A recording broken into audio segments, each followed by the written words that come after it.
In the name of Allah, the Beneficent, the Merciful.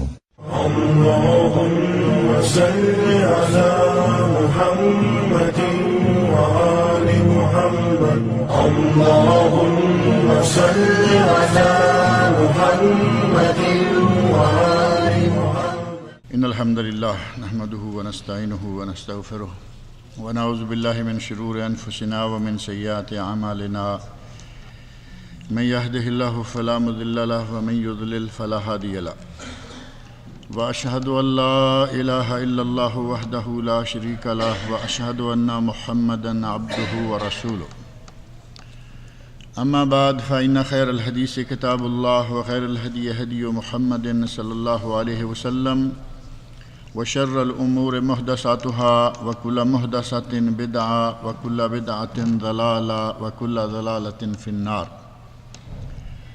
رب اشرح لي صدري ويسر لي أمري واحلل عقدة من لساني يفقهوا قولي رب أعوذ بك من همزات الشياطين وأعوذ بك رب أن يحضرون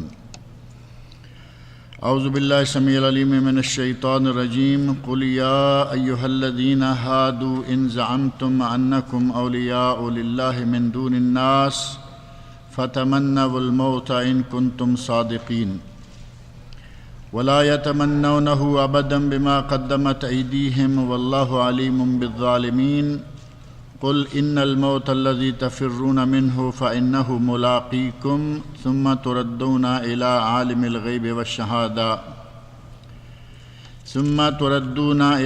الغيب والشهادة فينبئكم بما كنتم تعملون يا أيها الذين آمنوا إذا نودي للصلاة من يوم الجمعة فاسعوا إلى ذكر الله وذروا البيع ذلكم خير لكم إن كنتم تعلمون۔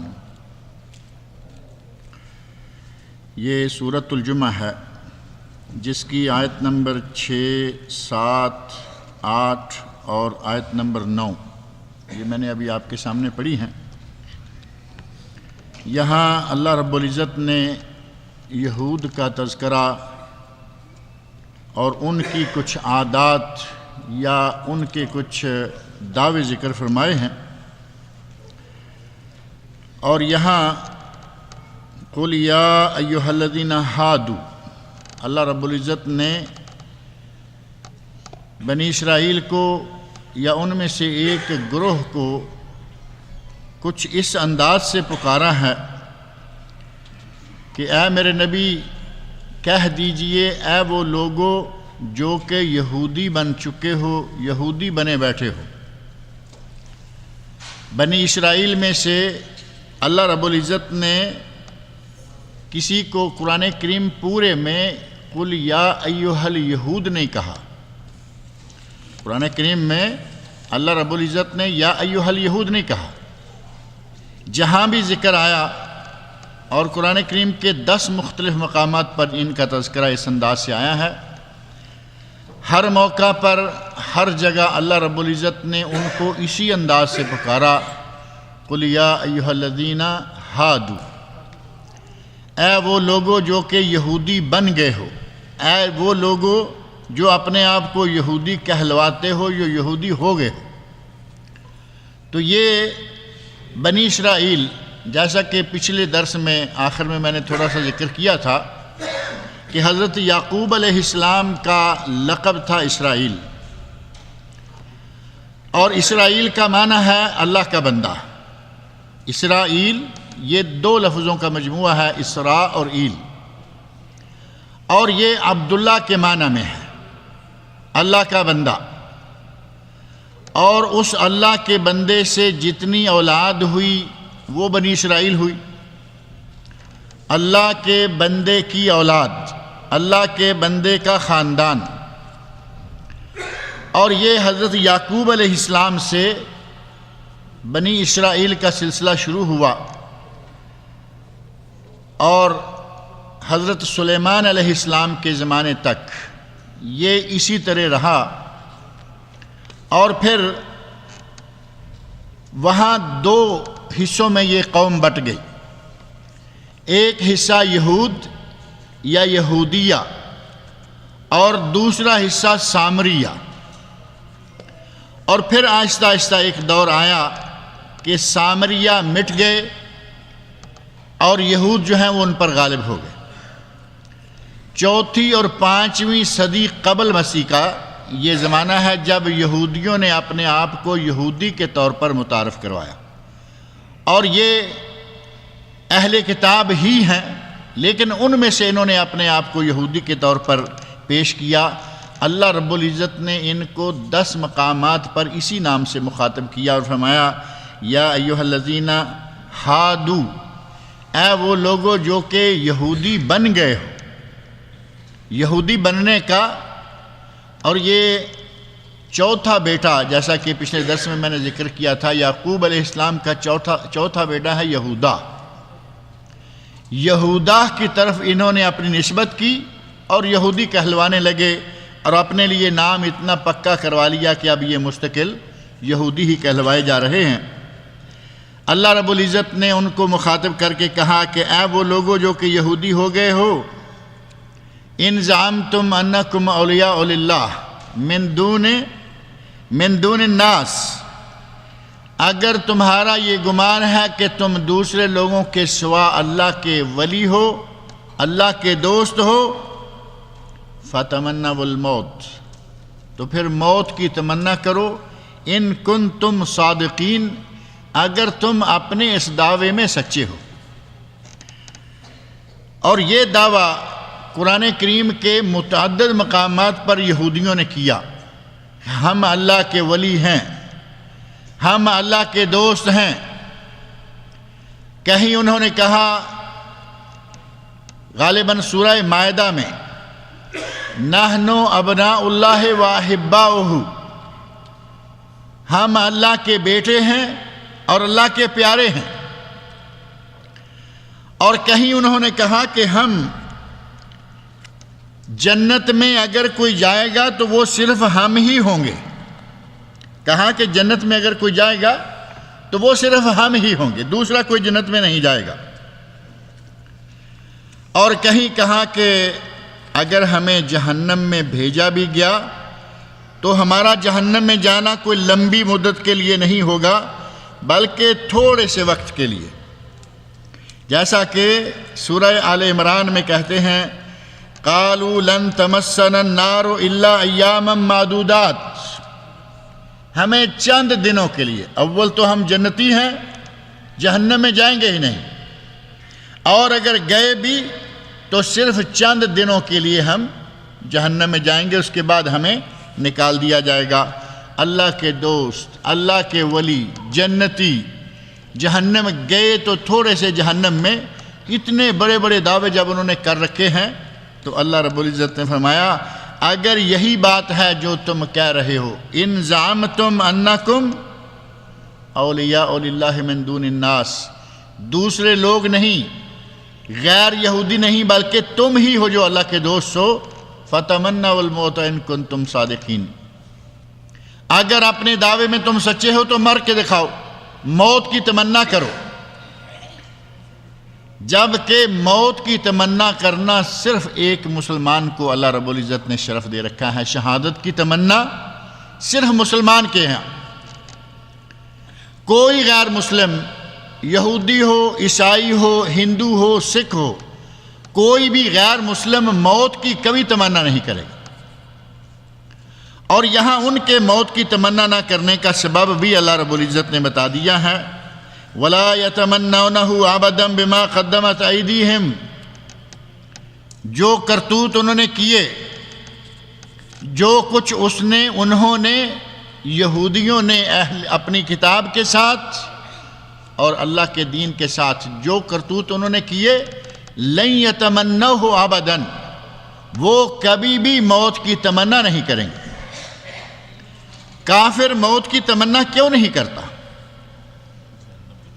اور مسلمان ہمیشہ شہادت کا متمنی رہتا ہے، اس کی آخر کیا وجہ ہے؟ اللہ رب العزت نے مسلمان سے اگر وہ شہادت پا کر اللہ کے یہاں جاتا ہے تو اللہ نے سرخروئی اور اللہ نے اس کے لیے جو بہترین جزا رکھی ہے وہ جنت ہے۔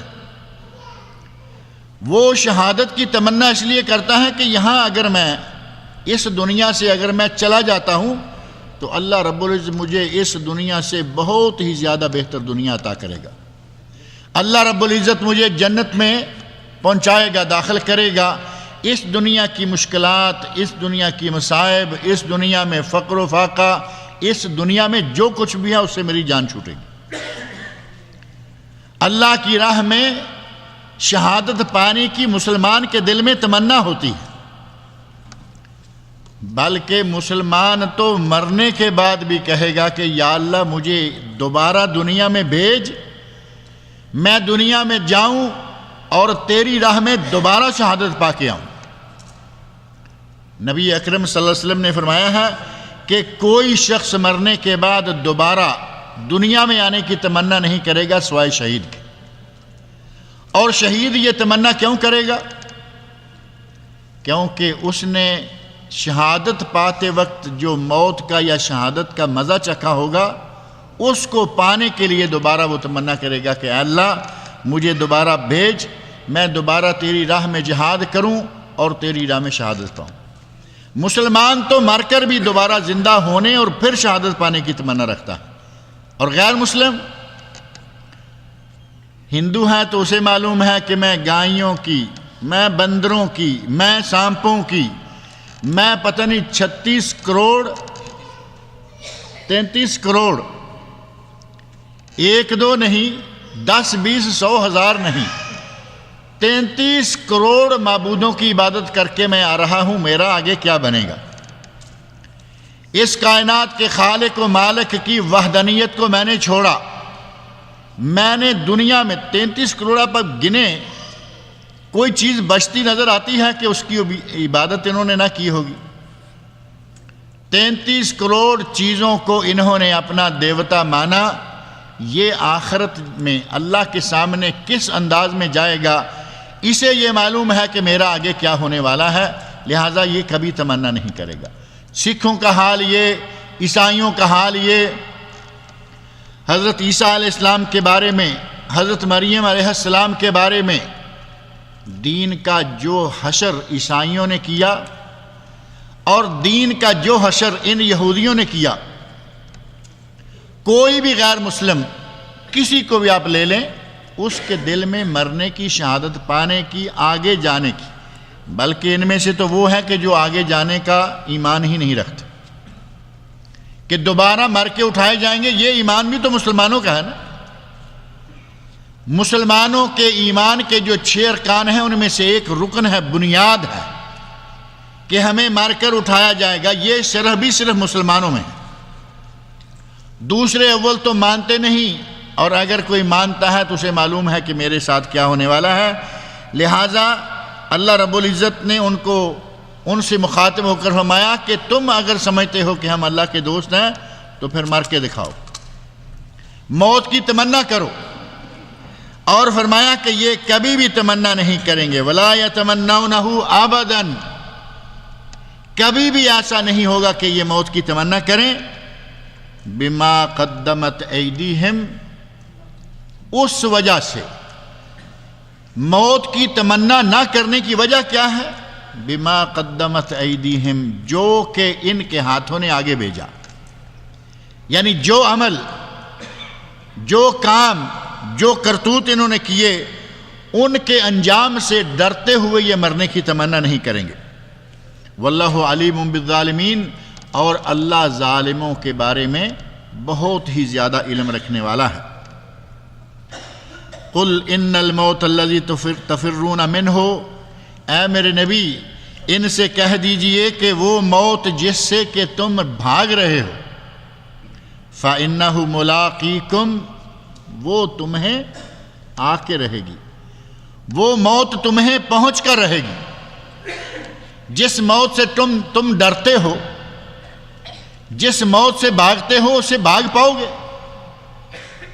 کوئی جاندار، وہ اللہ کے نیک لوگوں میں سے ہو، اللہ کے دشمنوں میں سے ہو، مالداروں میں سے ہو، عہدے بہت بڑے بڑے منصبوں کا مالک ہو، اس دنیا میں کسی بھی جاندار کو ہمیشگی حاصل نہیں۔ قرآن کریم میں اللہ نے فرمایا کل نفس ذائقۃ الموت، ہر شخص کو مرنا ہے، ہر شخص نے موت کو چکھنا ہے۔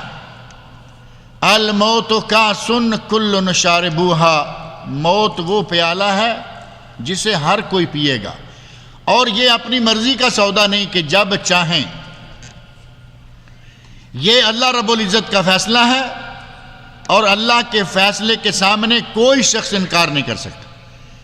اللہ نے کسی کی موت لکھ دی ہے، آج پوری دنیا کے ڈاکٹر اکٹھے ہو جائیں، پوری دنیا کے حکیم کوشش کر لیں کہ اس کو کل تک زندہ رکھیں، کچھ کام ضروری ہیں، بڑے بڑے لوگوں کے تو صرف سائن بعض جگہ پہ ضروری ہوتے ہیں، اگر کسی کے بس میں ہوتا تو دنیا جہان کی دولت خرچ کر کے وہ اس کو 1 2 4 دن آگے لے جانا ضرور چاہتے، لیکن ایسا نہیں ہوگا، ایسا کوئی کر نہیں پائے گا۔ اللہ رب العزت نے فرمایا ہے کہ موت ہر کسی کو چکھنا ہے، ہر کسی کو مرنا ہے، جو بھی ذی روح ہے، کل نفس، جو بھی سانس لینے والی چیز ہے۔ اور فرمایا کہ جب اللہ نے فیصلہ دے دیا کہ آج اللہ کا حکم آ گیا، اب فلا یستقدمون ساعۃ ولا یستاخرون، جس گھڑی کسی کی موت طے ہے اس سے 1 گھڑی آگے اور 1 گھڑی پیچھے کوئی نہیں کر سکے گا۔ بہت بڑا دنیا کا بادشاہ سکندر، اس کا واقعہ میں نے یہاں ذکر کیا تھا، اس کے بارے میں مشہور ہے کہ اس نے مرتے وقت، مرنے سے پہلے کچھ نصیحتیں کی، اپنے لوگوں کو کہا کہ مجھے جس وقت نہا دعا کر کفن پہنا کر قبرستان کی طرف لے جانا چاہو تو میرے دونوں بازو میرے کفن سے باہر نکال دینا، اور میرا جنازہ کن لوگوں کے کندھوں پر ہو، جو میرے حاشیہ نشینوں میں سے سب سے بڑے 4 حکیم ہیں۔ ڈاکٹروں کا تو میرا خیال اس وقت تصور نہیں ہوتا تھا، حکیم ہی ہوتے تھے۔ کہا سب سے بڑے جو میری مملکت کے حکیم ہیں 4، وہ میری چارپائی کے 4 پایوں کو پکڑے ہوئے ہوں، مجھے اٹھائے ہوئے ہوں، اور جتنی دولت ہے میرے گھر سے لے کر قبرستان تک وہ بچھائی ہوئی ہو، زمین پر بچھائی ہوئی۔ وزیروں نے کہا بادشاہ سلامت، آپ کا ہر حکم نافذ کیا جائے گا، لیکن ہمیں سمجھ نہیں آ رہی کہ یہ کیا آپ مانگ رہے۔ تو بادشاہ سلامت نے کہا جو بات اب مجھے سمجھ آئی ہے، جبکہ اس کا کوئی فائدہ نہیں ہے، میں چاہتا ہوں کہ لوگوں کو ہوش ہوتے ہوئے اپنی زندگی میں اس بات کی سمجھ آ جائے کہ اگر دنیا بھر کے حکیم اور ڈاکٹر اکٹھے ہو جائیں اور وہ کسی کو 1 دن کے لیے بھی آگے بچا کے 1 گھڑی کے لیے بھی زیادہ اس کو زندگی عطا کرنا چاہیں، کوئی نہیں کر سکتا۔ اور اس کی دلیل یہ ہوگی کہ میرا جنازہ دنیا کے سب سے بڑے بڑے 4 حکیموں نے اٹھایا ہوا ہے۔ اگر کوئی ڈاکٹر، کوئی حکیم کسی کو بچا سکتا تو یہ 4 حکیم مجھے مرنے نہ دیتے۔ میرا جنازہ انہوں نے خود اپنے کندھوں پہ اٹھایا ہوا ہے، اور میرے ہاتھ اس طرح باہر کھول دینا تاکہ دنیا دیکھ لے کہ سکندر اعظم جو اتنا بڑا بادشاہ ہے، اتنا بڑا بادشاہ گزرا ہے، جاتے ہوئے خالی ہاتھ جا رہا ہے، ہاتھوں میں کوئی دولت، کوئی سونا، کوئی چاندی، کوئی چیز نہیں۔ اور تیسری چیز کہا کہ دولت زمین پہ بچھا دینا تاکہ لوگوں کو پتہ چل جائے کہ یہی سارا کچھ ہے جو اس کے پاس تھا، یہیں چھوڑ کے جا رہا ہے۔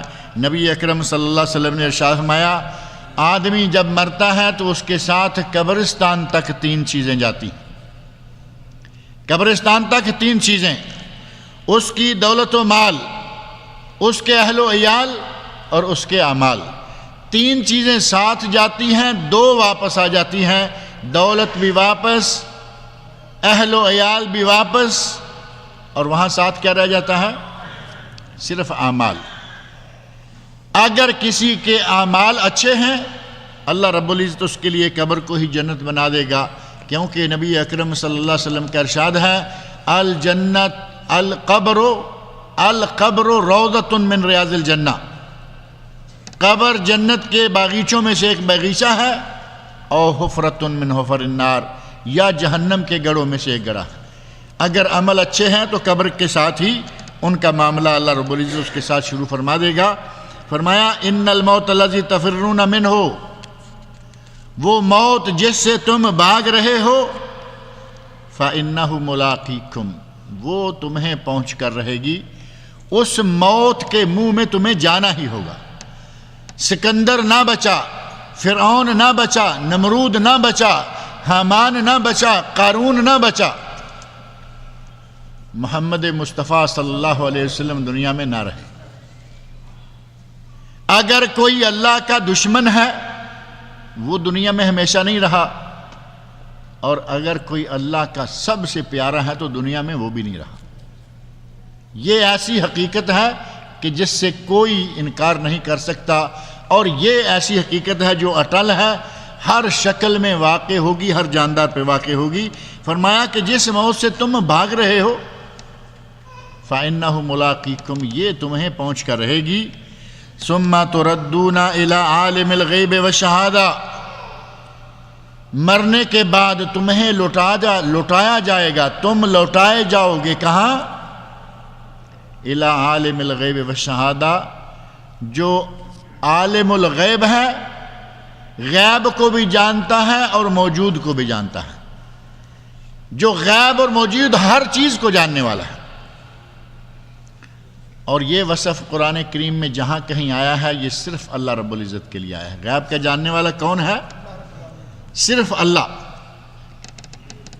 ہمارے یہاں پاک و ہند میں تو بڑی ساری ہستیاں، بے شمار سرکاریں اور بکثرت دربار سرکار مزار، جتنے مرے ہوئے ہیں وہ بھی عالم غیب، جو ان کے اوپر بیٹھے ہوئے ہیں وہ بھی عالم غیب، اور اتنے عالم غیب یہاں آئے ہوئے سعودی عرب کے اندر، خلیجی ممالک کے اندر آئے ہوئے لوگ یہاں تک کہتے نظر آتے ہیں کہ ہماری سرکار کو ہماری حاجتوں کا پتہ چل جاتا ہے، ہمیں کب کسی چیز کی ضرورت ہے ہمیں کہنے کی ضرورت ہی نہیں پڑتی، زبان سے ہمیں کہنا نہیں پڑتا، بلکہ ہماری سرکار کو اس بات کا پتہ چل جاتا ہے۔ عالم الغیب کا دعویٰ ہوا یا نہیں؟ کہیں وہ خود دعوے کر رہے ہیں، کہیں ان کے مرید دعوے کر رہے ہیں، جبکہ عالم الغیب صرف اللہ کی ذات ہے۔ ہمارے یہاں شاعروں نے کئی مثالیں، کئی واقعات نظم کر رکھے ہیں کہ غیب جاننے والا اللہ کے سوا کوئی نہیں ہے۔ کوئی دعوے کر رہا ہے کہ میں ملک میں بیٹھا، پاکستان میں بیٹھا، ہندوستان میں بیٹھا، مکہ میں جانے والے حاجیوں کو دیکھ رہا ہوں، ڈاکو لوٹنے لگے۔ یہ واقعہ یاد ہوگا آپ کے ذہن میں، پیر صاحب گھر میں آئے ہوئے ہیں، چارپائی پر بیٹھے ہوئے ہیں، اچانک اٹھے، ڈنڈا لیا، زمین پر ٹھا ٹھا ٹھا ڈنڈا مارنا شروع کر دیا۔ سارے پریشان ہو گئے کہ سرکار کو کیا ہوا؟ پوچھا حضرت کیا بات؟ تو سرکار کہتی ہیں کہ مکہ کے قریب حاجیوں کا ایک قافلہ مکہ کی طرف جا رہا تھا، اسے ڈاکو لوٹنے لگے تھے، میں نے ڈاکوؤں کو بھگایا۔ مکہ کے قریب، یہ ہندوستان میں بیٹھے ہوئے ہیں، پاکستان میں نے ان ڈاکوؤں کو ایک ڈنڈے کے ساتھ ڈنڈے مار مار کے بھگایا ہے۔ سرکار کی بدقسمتی، اس گھر میں کوئی لڑکی سمجھدار آ چکی تھی، لوٹتا رہا، جب تک لوٹتا رہا اس گھر میں عقل مند اہل توحید صحیح عقیدے کی مالک کوئی لڑکی پہنچ چکی ہے۔ اس نے جب یہ حرکت دیکھی تو وہ کب سے انتظار میں تھی کہ سرکار سے کیسے جان چھڑائی جائے۔ اپنے شوہر سے کہتی ہے اگر اجازت دو تو میں آپ کو، آپ کے پیر کو، یہ کتنے پانی میں ہے آپ کو دکھا سکتی ہوں۔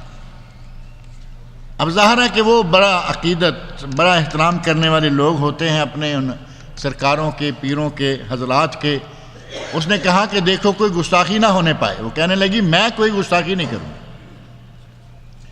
میں کوئی گستاخی نہیں کروں گی، لیکن تیرے پیر کی حقیقت تیری آنکھوں کے سامنے کھول دوں. کہا چلیں تمہیں اجازت ہے کر لو. خاتون نے چاول پکائے، پنجاب کے لمبے لمبے چاول، باسمتی چاول ابالے، پلیٹ میں نیچے شکر ڈالی، شکر پر گھی ڈالا، اس کے اوپر چاول کا ڈھیر لگا دیا اور پلیٹ اٹھا کر پیر صاحب کے سامنے رکھ دی. اب پیر صاحب دیکھتے ہیں چاولوں کو، کبھی دیکھتے ہیں اپنے مریدوں کو کہ یہ میرے سامنے کیا لا کے رکھ دیا ہے. اور بالآخر پیر صاحب نہیں رہ سکے، اپنی زبان میں کہتے ہیں کہ مٹھا تھندا پاؤ تسی کوئی غریب نہیں تے مرشد پھڑ لیندے ہو روٹی دی تمیز نہیں. یعنی کوئی چینی ڈالو، کوئی گھی ڈالو، کوئی کھانا تو اچھا کھلاؤ. ہمیں پیر اور مرشد مان رکھا ہے اور روٹی دینے کے آداب معلوم نہیں کہ روٹی کیسے دینی ہے. اب گھر والا اس خاتون کا شوہر، وہ چونکہ اب یہ سارا معاملہ دیکھ رہا ہے، خاتون نے اشارہ کیا کہ ابھی جو مکہ کے پاس جانے والے ڈاکوؤں کو دیکھ رہا تھا اسے دیکھ لیں کہ چاولوں کے نیچے میٹھا بھی ہے، چاولوں کے نیچے گھی بھی ہے، اسے نظر نہیں آ رہا. اب اس نے نوجوان نے کہا آئیے ہون حاجیاں دا قافلہ تو مکے جاندہ ڈٹھائی تے اینا نہ پہچانی ہوئی چولاں تھلے مٹھائی. حاجیوں کا قافلہ مکے جاتا تم نے دیکھ لیا، اور تمہیں اپنی ناک کے نیچے، اپنی آنکھوں کے سامنے پلیٹ میں پڑے چاولوں کے نیچے نہ گھی نظر آ رہا ہے نہ شکر. ہمارے ایسے کئی واقعات ہوتے رہتے ہیں، کبھی نہ کبھی کوئی نہ کوئی یہ قابو آتا رہتا ہے، اور پھر اخبارات میں ان کے کرتوت آتے رہتے ہیں. لیکن مسلمان اتنا بولا ہے پھر بھی لٹتا ہی رہتا ہے. کبھی کوئی کسی کے گھر سے لڑکی نکال کے لے گیا، پیروں کے واقعات بے شمار. گھر میں آیا، اپنی مریدنی کو ساتھ لے لیا، نکل گیا. مرید کی بیٹی کو لے کے نکل گیا، مرید کی بہن کو لے کے نکل گیا، اور اخبارات میں ان کے واقعات، اب تو ریڈیو ٹیلی ویژنوں پہ ان کے واقعات آنا شروع ہو گئے. زناکاری، بدکاری بے شمار ان لوگوں میں، اور باقاعدہ اڈے کھول کے بیٹھے ہوئے ہیں. اور ہمارا مسلمان پھر بھی انہی کے سامنے جھکا ہوا ہے، انہی سے مانگتا پھر رہا ہے، اور وہ کہتے ہیں کہ ہمیں علم غیب ہے. نبی اکرم صلی اللہ علیہ وسلم کی زبان مبارک سے اللہ نے کہلوایا کہ اے میرے نبی ان سے کہہ دو عالم الغیب صرف اللہ کی ذات ہے. لو کنت عالم الغیب لاستکثرت، اگر میں غیب جانتا ہوتا، اگر مجھے غیب ہوتا، اللہ کے نبی کہیں اگر مجھے غیب ہوتا تو میں یہ کرتا. لیکن ہم بڑی بڑی سرکاریں تو بڑی بات ہے، گلی میں نکڑ پہ پڑے ہوئے گندے بے لباس. ہمارے یہاں تو کچھ پیر ایسے معروف ہیں کہ وہ کپڑا نہیں پہنتے، الف ننگے. اور یہ کچھ عرصہ پہلے تک ہمارے دسکا شہر ہے ضلع سیالکوٹ میں، ایک پیر اس میں تھا ننگا. اور ابھی تھوڑا عرصہ پہلے مولانا سید توصیف الرحمن صاحب، آپ اکثر بلکہ سبھی جانتے ہوں گے، ایک کلپ انہوں نے دکھایا. ابھی حال ہی میں کوئی صاحب اور بھی زندہ ہے، زندہ ہے، ننگا ہے. مرد بھی جا رہے ہیں، عورتیں بھی جا رہی ہیں. عقل کا جنازہ نکلا ہوا ہے. جس کو دنیا میں کپڑا پہننا نصیب نہیں، اسے انہوں نے دنیا کا مالک بنا رکھا. نہانے کی توفیق نہیں، انتہائی گندا انسان، اسے یہ معبود بنائے بیٹھے ہوئے. ہمارا تو دین وہ ہے کہ نبی اکرم صلی اللہ علیہ وسلم نے نظافت و طہارت اور صفائی کی اتنی تاکید فرمائی، اتنے مسائل بتائے، حتیٰ کہ بول و براز کے مسائل تک نبی اکرم صلی اللہ علیہ وسلم نے اپنے امتیوں کو سکھلائے. بڑا مشہور واقعہ ہے کہ یہودی ایک نے ایک صحابی سے کہا سمیعت ان صاحبکم یعلمکم حتی الخراء، میں نے تو سنا ہے کہ تمہارا ساتھی تمہیں بول و براز کا طریقہ بھی بتاتا ہے۔ صحابی نے کہا جب تک آپ آئے نہیں، جب تک آپ نے ہمیں وہ طریقے سکھلائے نہیں، تب تک واقعی ہمیں یہ طریقہ بھی نہیں آتا تھا۔ اور یہ تو آپ کے علم میں ہے نا، مشرکین مکہ بیت اللہ کا طواف ننگے کیا کرتے تھے۔ نبی اکرم صلی اللہ علیہ وسلم نے منع کیا، فرمایا آج کے بعد کوئی مشرک، پہلی بات تو یہ ہے کہ ننگا طواف نہیں کرے گا، اور آج کے بعد کوئی مشرک حرم میں داخل ہی نہیں ہو پائے گا۔ آج آپ دیکھتے ہیں مکہ جاتے ہوئے راستہ، مدینہ اور مکہ دونوں جاتے ہوئے راستے میں بورڈ آ جاتا ہے غیر مسلموں کا راستہ ادھر ہے۔ غیر مسلم مشرک آدمی کو حرم شریف میں داخل ہونے کی اجازت نہیں۔ ننگے طواف وہ کیا کرتے تھے، جہاں چاہتے پیشاب کر دیتے، ننگے نہاتے، کوئی ادب کوئی آداب نہیں تھا۔ نبی اکرم صلی اللہ علیہ وسلم نے آ کے بول و براز کے آداب، غسل کے آداب، تیمم، وضو، طہارت و صفائی، اور ان کا پیر ننگا بھی ہے گندا بھی ہے، اور ساری طاقتیں اس میں مان رہے ہیں، جس کو مسلمان ماننے کو جی نہیں چاہتے۔ اور صرف اسی پر بس نہیں، ہمارے یہاں مسلمانوں کا باوا آدم بھی عجیب سا ہی ہے، نرالا ہی ہے، کہ ہر چیز کچھ بھی ماننے کے لیے جس طرح گندے اور ننگے آدمی کو خدا بنا بیٹھتے ہیں، عالم الغیب سمجھ لگتے ہیں، مشکل کشا حاجت روا ماننے لگتے ہیں، ایسے ہی بر صغیر میں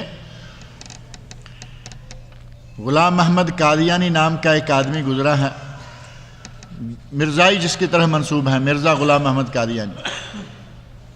عقل کی بات دیکھیں کہ وہ شخص میں مریم ہوں، میں عیسیٰ ہوں، میں مسیح موعود ہوں، میں نبی ہوں، میں عورت ہوں، مجھے حیض آتا ہے، مجھے حمل ہوا، میں پیدا ہوا، یہ مسیح موعود کے یا اس مرزا کے کلمات ہیں۔ جو مرد ہو کر یہ باتیں کہے، آپ سمجھتے ہیں کہ اس کی عقل کو صحیح تسلیم کیا جا سکتا ہے کہ یہ عقل مند ہوگا؟ مرد ہو کر کہے مجھے حیض آتا ہے، مرد ہو کر کہے کہ مجھے حمل ہوا، مرد ہو کر کہے میں مریم ہوں، اس آدمی کو تو عقل مند ماننے کو جی نہیں چاہتا، اور ماننے والے اسے نبی مان رہے ہیں۔ اور دنیا کی بہت بڑی عدالت، عالمی عدالت میں پاکستان کے ایک صاحب سر ظفر اللہ، انگریزوں نے سر کا خطاب دیا ہوا ہے، اس عدالت کا وکیل ہے، اور غلام محمد قادیانی کو، اس پاگل کو، وہ بھی نبی مانتا ہے۔ ہمارے یہاں ماننے والوں کا کیا عالم؟ ماننے پہ آئے تو ننگے اور گندے آدمی کو یہ خدا بنا بیٹھے، اور نہ ماننے پہ آئے تو اس مالک و خالق خدا کو نہ مانے۔ عالم الغیب کون ہے؟ صرف اللہ۔ اللہ رب العزت نے فرمایا کہ جس موت سے تم بھاگ رہے ہو وہ موت تمہیں پہنچ کر رہے گی، پھر تمہیں لوٹا کر پہنچایا جائے گا کہاں؟ الی عالم الغیب والشہادہ، جو ظاہر کو جانتا ہے، جو غیب کو جانتا ہے، اور یہ صرف اللہ رب العزت کی ہے۔ فَيُنَبِّئُكُمْ، وہ پھر تمہیں خبر دے گا، وہ تمہیں بتائے گا، بما کنتم تعملون، جو کچھ کہ تم کرتے رہو۔ دنیا میں جو کچھ کرتے رہے، نیک عمل کیا، برا عمل کیا، اچھا کیا، برا کیا، ہر چیز تمہارے سامنے آ جائے گی۔ اور وہاں انسان جب اپنا کیا دھرا سارے کا سارا دیکھے گا، کوئی نیکی، کوئی برائی، کوئی بڑے سے بڑا عمل، کوئی چھوٹے سے چھوٹا عمل وہاں چھپا ہوا نہیں ہے، وہ رجسٹر سامنے کھول کے رکھ دیا جائے گا، تو بندہ کہے گا ما لہذا الکتاب، اس کتاب کو کیا ہے؟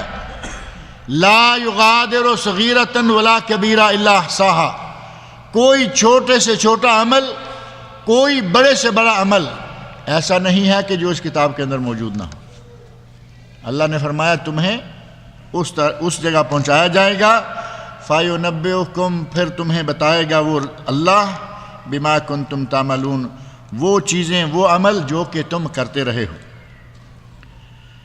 اور آگے آیت نمبر 9 ہے جس آیت میں اس سورت کا نام ہے یا ایھا الذین آمنوا اذا نودی للصلاۃ من یوم الجمعہ فاسعوا الی ذکر اللہ وذروا البیع۔ یوم الجمعہ، اس سورت کا نام یوم الجمعہ کے نام یعنی سورت کا نام جمعہ کے نام پر یا جمعے کا دن سورت کے نام پر۔ جمعہ پہلے سے تھا اور یہ سورت بعد میں نازل ہوئی، لہٰذا یہ کہا جا سکتا ہے کہ جمعے کا دن 3 درس پہلے میں نے یہ بات ذکر کی تھی کہ جمعے کا دن اتنا مبارک دن ہے کہ اس کے نام پر اللہ رب العزت نے یہ سورت نازل فرمائی۔ فرمایا یا ایھا الذین آمنوا، اے وہ لوگو جو ایمان لائے ہو، اذا نودی للصلاۃ من یوم الجمعہ جب تمہیں آواز دی جائے، پکارا جائے، اذان ہو جائے، للصلاۃ نماز کی، من یوم الجمعہ جمعہ کے دن کی، فاسعوا الی ذکر اللہ وذروا البیع تو اہتمام کر کے کوشش کر کے اللہ کے ذکر کی طرف، خطبہ جمعہ کی طرف آ جاؤ، وذروا البیع اور خرید و فروخت چھوڑ دو۔ ذالکم خیر لکم یہ تمہارے لیے بہتر ہے، ان کنتم تعلمون اگر تم جانتے ہو۔ تمہارا کاروبار کو چھوڑ دینا اور جمعے کے لیے آ جانا یہ تمہارے لیے بہتر ہے۔ اس آیت میں اللہ رب العزت نے اہل ایمان سے مخاطب ہو کر فرمایا ہے فاسعوا الی ذکر اللہ، جمعے کی اذان ہو جائے تو اللہ کے ذکر کی طرف، خطبے کی طرف، جمعے کی طرف بھاگ کر آ جاؤ۔ سائی کا معنی بھاگنا بھی ہوتا ہے نا، اور سائی کا معنی اہتمام کرنا، کوشش کرنا، محنت کرنا۔ سائی کا معنی چلنا پھرنا۔ یہ ضروری نہیں ہے کہ مسجد یہاں جمعہ کے لیے جب سائی کا لفظ استعمال کیا ہوا ہے تو بھاگتے ہوئے آنا ہی اس کا معنی ہوگا، بلکہ نبی اکرم صلی اللہ علیہ وسلم کے ارشادات سے ہمیں پتہ چلتا ہے کہ آپ نے فرمایا کہ جب تم نماز کے لیے آؤ، جماعت کھڑی ہو گئی ہے، بھاگ کر نہ آؤ بلکہ آرام سے چل کر آؤ، جتنی جماعت مل جائے وہ امام کے ساتھ ادا کرو، جو نکل گئی ہے وہ بعد میں مکمل کر لو۔ اور فرمایا وَعَلَيْكُمُ السَّكِينَةَ وَالْوَقَارَ مسجد کی طرف چل کر آؤ باوقار انداز سے اور پرسکون انداز سے، بھاگتے ہوئے عجیب سے بے ہنگم انداز سے مسجد کی طرف نہ آؤ۔ لہٰذا یہاں معنی یہ لیا جائے گا فاسعوا الی ذکر اللہ، جب اذان سنو تو اللہ کے ذکر کی طرف، خطبہ کی طرف چلنے کا اہتمام کرو، یعنی اب مسجد کی طرف روانہ ہو جاؤ۔ اور وذروا البیع کاروبار، خرید و فروخت چھوڑ دو۔ پہلی بات یہ کہ فاسعوا الی ذکر اللہ یہ امر کا صیغہ ہے اور امر وجوب کے لیے ہوتا ہے۔ اہل علم نے جمعہ کو واجب اور جمعہ کو فرض قرار دیا، اور جمعہ واجب اور فرض ہونا ہی چاہیے تھا۔ وہ چیز جس کے لیے ایک نماز کو چھوڑا جا رہا ہے اس کی جگہ پر نماز فرض ہے نا، ظہر کی نماز فرض ہے، اس فرض کو چھوڑ کر اس کی جگہ جو چیز لائی گئی ہے یقیناً وہ اس سے بھی افضل ہے، ظہر سے بھی جمعہ افضل ہے، اس لیے ظہر کو چھوڑ کر اس کی جگہ پہ جمعہ پڑھنے کا حکم دیا گیا۔ فاسعوا الی ذکر اللہ سے وجوب مانا گیا کہ جمعہ فرض و واجب ہے اور ظہر کی نماز سے بھی زیادہ اہمیت والا ہے۔ اور وذروا البیع بھی امر کا صیغہ ہے، اور خرید و فروخت چھوڑ دو۔ اور یہ کون سی اذان ہوگی جس کے ساتھ خرید و فروخت چھوڑنا فرض ہو جائے گا؟ اذانیں 2 ہو رہی ہیں نا، نبی اکرم صلی اللہ علیہ وسلم کے عہد مبارک میں ایک ہی اذان ہوا کرتی تھی، اور وہ وہی اذان جو کہ امام کے یا خطیب کے منبر پر بیٹھنے کے بعد اذان ہوتی ہے اور اس کے بعد جمعہ شروع ہو جاتا ہے۔ آج کل جو 10:30 بجے ایک اذان ہوتی ہے یہاں سعودی عرب میں، 10:30 بجے، ہمارے پاکستان انڈیا میں خطبہ شروع ہونے سے کوئی آدھا گھنٹہ پہلے، یہاں کافی پہلے، گھنٹہ ڈیڑھ گھنٹہ پہلے اذان ہوتی ہے۔ یہ اذان نبی اکرم صلی اللہ علیہ وسلم کے عہد مبارک میں نہیں تھی، بلکہ اس وقت تک صرف ایک اذان، حضرت ابو بکر صدیق رضی اللہ عنہ کا زمانہ آیا، ایک اذان رہی، حضرت عمر فاروق کا دور خلافت آیا، اذان ایک رہی، حضرت عثمان غنی رضی اللہ عنہ کا زمانہ آیا، انہوں نے دیکھا کہ مسلمان بے شمار ہو گئے ہیں، کیوں نہ ایک اذان تھوڑا پہلے اور بازار میں ذرا اونچی جگہ پر کہلوائی جائے تاکہ لوگوں کو توجہ ہو جائے اور وہ جمعہ کی تیاری کرنے لگیں، جب دوسری اذان ہو تو وہ فوراً جمعہ میں پہنچ جائیں۔ پہلی اذان، اس کو اذان عثمانی بھی کہا جاتا ہے، حضرت عثمان رضی اللہ عنہ کے زمانے میں یہ کہی گئی، شروع ہوئی، اور صحابہ کرام میں سے کسی صحابی نے ان سے انکار نہیں کیا۔ اس لیے صحابہ کرام کا اجماع ہے اس پہلی اذان پر، اس لیے بعض لوگ جو یہ کہتے ہیں کہ یہ بدعت ہے، ان کا یہ کہنا جائز نہیں ہے۔ صحابہ کرام کا اجماع ہو گیا جس چیز پہ، اسے بدعت کہنا کسی بھی شکل میں جائز نہیں ہو سکتا۔ پہلی اذان نہیں بلکہ جو دوسری آج کل اذان ہوتی ہے جس کے ساتھ خطبہ شروع ہو جاتا ہے، جب وہ اذان ہو تو اس کے بعد خرید و فروخت کرنا نہ صرف جائز نہیں بلکہ اہل علم نے کہا کہ دوسری اذان ہونے کے بعد جتنی کمائی کرے گا وہ کمائی حرام ہوگی، کیونکہ اللہ رب العزت نے فرمایا وَذَرُوا الْبَيْعَ، اب خرید و فروخت چھوڑ دو۔ اللہ کے حکم کو ٹھکراتے ہوئے خرید و فروخت کرتے ہوئے جو کمائی کرے گا وہ کمائی جائز نہیں ہوگی بلکہ وہ حرام ہوگی۔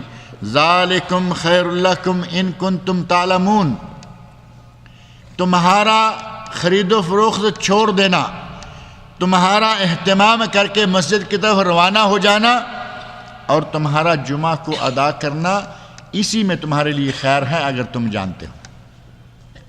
خرید و فروخت کو چھوڑ دینے میں اور مسجد میں آ کر بیٹھ جانے میں تمہاری خیر ہے۔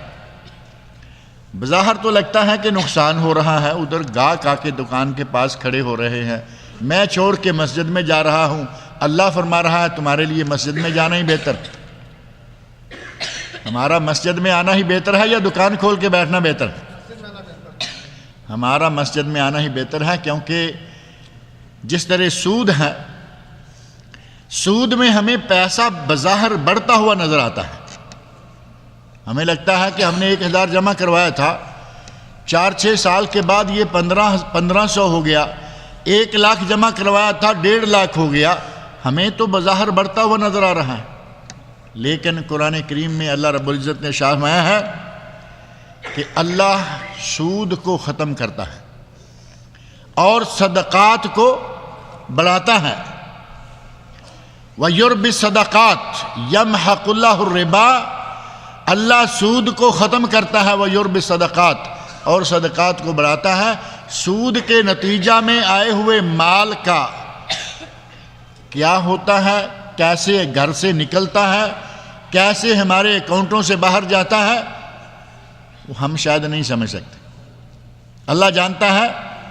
اللہ نے فرمایا کہ تمہارے سود سے پیسے اکٹھے کیے ہوئے کو کیسے میں نکالوں گا وہ تم نہیں جانتے ہو، لیکن وہ پیسہ نکل جائے گا، بلکہ حرام پیسہ حلال پیسے کو بھی ساتھ لے جاتا ہے۔ سود سے ہمیں پتہ چل رہا ہے 50,000 60,000 سالانہ آ رہا ہے، لیکن کبھی بیگم بیمار ہے، لاکھوں جا رہا ہے، بچے کو تکلیف ہو گئی، لاکھوں جا رہا ہے، چند دنوں کے اندر جو سالوں میں جمع کیا ہوا تھا وہ سارے کا سارا نکل جاتا ہے۔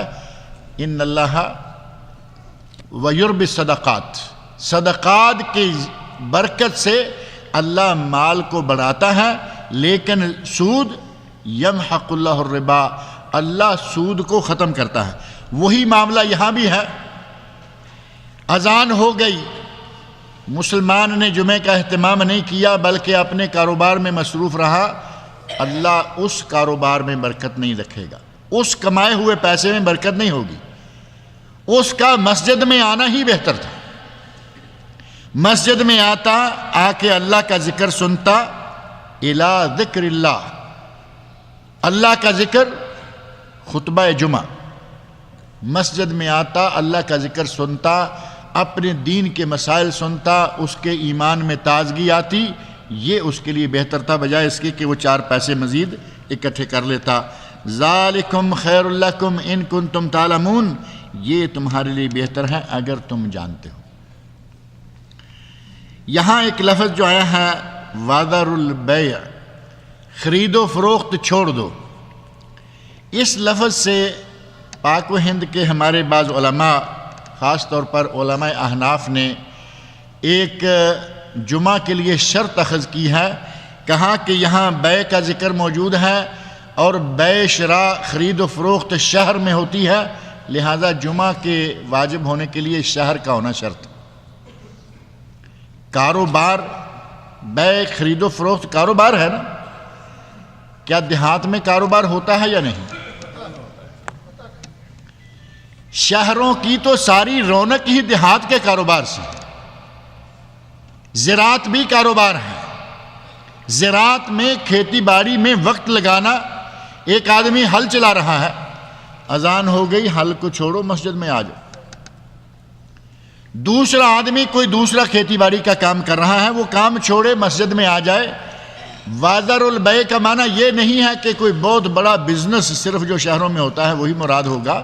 اللہ نے فرمایا کام کار چھوڑ کر، خرید و فروخت چھوٹی یا بڑی کوئی بھی ہے چھوڑو اور مسجد میں آ جاؤ۔ یہ شرط نہیں ہے کہ وہ شہر ہو، بلکہ پہلے درس میں نے ذکر کیا تھا کہ جمعہ تو پہلا ہوا ہی چھوٹے سے گاؤں میں ہے، چھوٹا سا گاؤں جس میں پہلا جمعہ ہوا۔ نبی اکرم صلی اللہ علیہ وسلم جب مکہ سے ہجرت کر کے مدینہ منورہ پہنچنے سے پہلے قباء میں مقیم رہے، قباء سے روانہ ہوئے، تھوڑا آگے چلے تو بنی سلمہ کا گاؤں آ گیا۔ عربوں کے گاؤں آج بھی آپ کو معلوم ہے 4-6 خیمے لگے ہوئے ہیں، گاؤں ہے۔ پہلے جمعہ کا وقت مدینہ منورہ میں پہنچنے سے پہلے قباء سے نکل کر بنی سلمہ کے علاقے میں آ گیا۔ نبی اکرم صلی اللہ علیہ وسلم نے اسی جگہ جمعہ ادا فرمایا۔ وہ ساری دنیا، تاریخ جاننے والے سارے لوگ جانتے ہیں کہ چھوٹا سا گاؤں تھا۔ مسجد نبوی کے بعد دنیا کے سب سے پہلے جس حصے میں جمعہ ہوا، مدینہ سے باہر مسجد نبوی کے بعد سب سے پہلا جمعہ ہوا مسجد جواسہ میں۔ اور جواسہ کہاں ہے؟ حفوف میں۔ یہ بحرین کا علاقہ شمار ہوتا تھا، لیکن آج سعودی عرب میں، شرقیہ میں، اور محافظۃ الحفوف جو ہے، محافظۃ الاقصی، حفوف کے پاس چھوٹا سا گاؤں ہے، اس گاؤں میں وہ مسجد بھی ہے۔ آپ لوگوں میں سے کئی لوگوں نے دیکھی ہوگی، چھوٹی سی مسجد، اور میرا خیال ہے کہ اس میں 40 آدمی کھڑے نہیں ہو سکتے۔ چھوٹی سی مسجد ہے، چھوٹی سی دیوار ہے، آج کل بالکل بے آباد سی وہ بنی ہوئی ہے۔